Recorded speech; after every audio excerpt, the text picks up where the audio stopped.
Après l'ISG, en fait, ils ont fait un truc qui a dicté, entre guillemets, ma carrière. C'est que je raconte la petite histoire. Donc, on devait faire un projet à l'époque pour l'école. Et en fait, j'ai aucune idée de quoi faire. Et avec un mec qui est devenu mon associé depuis 25 ans, on a retrouvé dans une cave un Minitel avec de la poussière dessus. On s'est dit, bon, on n'a pas de projet, on va le ressortir. On a refait le 3615 ISG. Et en fait, on a mis les résultats des concours, on a mis les soirées, et je sais plus quoi dessus. Et ça a cartonné.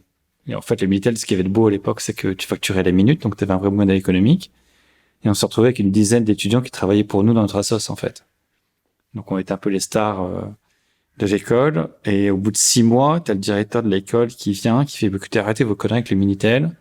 Il y a un truc qui s'appelle Internet. Je vous prends une Silicon Graphics. Ça doit être les PC les plus puissants à l'époque. Pour ça. Et on avait un ingénieur, Epita ou Epitech, full-time. Ils nous ont dit, je veux que vous vous débrouillez, que vous nous fassiez le premier site d'école de commerce en France. Et on a fait première version d'ISG.fr en 94. Et donc, on l'a fait, on était des stars, on a des articles dans les journaux, machin. Et on s'est dit, bon, on a compris le truc, on va monter une boîte. Alors, tout le monde se fout un peu de notre gueule, sauf à l'ISG. L'ISG, ok, bon, bah, on vous donne votre chance, vous n'êtes pas obligé de venir en cours. On avait une dispense pour aller en cours. Et notre stage, on a pu le faire dans notre boîte. Donc, les 6 premiers mois, on n'était pas en cours, ou très peu. Il y a certains cours, notamment en finance, où j'aurais dû y aller. Et en deuxième année, on a fait notre stage, et même en troisième année. Donc en fait, on est honnêtement très peu allé à l'ISG. Mais l'ISG nous a donné notre opportunité de suivre un peu notre passion. Et ils ont vu qu'on était sérieux et qu'on voulait le faire.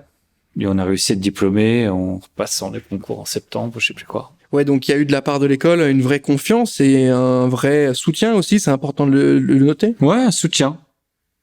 Bah, ils nous ont mis des moyens au début. Ils nous ont encouragés à chaque étape. Ils ont même checké un peu comment on allait et ils nous ont fait confiance en fait. Ils nous ont laissé nous lancer. Et je pense que dans un autre type d'école à l'époque, tu pouvais pas être hors cadre en fait. Ouais. T'aurais pas été diplômé si t'allais pas en cours. Ouais, t'aurais pas eu forcément la même relation avec l'école, t'aurais pas forcément eu le même accompagnement. Ah oui, là on parlait au directeur toutes les semaines. Tu vois, on était bien.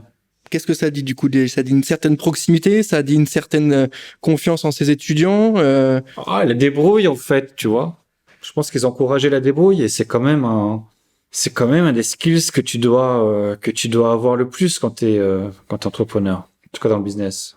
Savoir se débrouiller, s'adapter, être agile, c'est fondamental. Autonome. Ouais, on a le sentiment aussi qu'on parle d'impertinence dans le sens où on veut pas des profils classiques. Là, ce que tu me racontes, t'étais pas un profil classique. On a eu l'ISG l'année dernière en format live JPO. On a parlé avec eux. On a vraiment eu le sentiment qu'il y avait une recherche d'étudiants un peu singuliers avec un vrai profil, une vraie personnalité et pas forcément quelque chose d'hyper cadré dans les typologies d'étudiants qui arrivaient.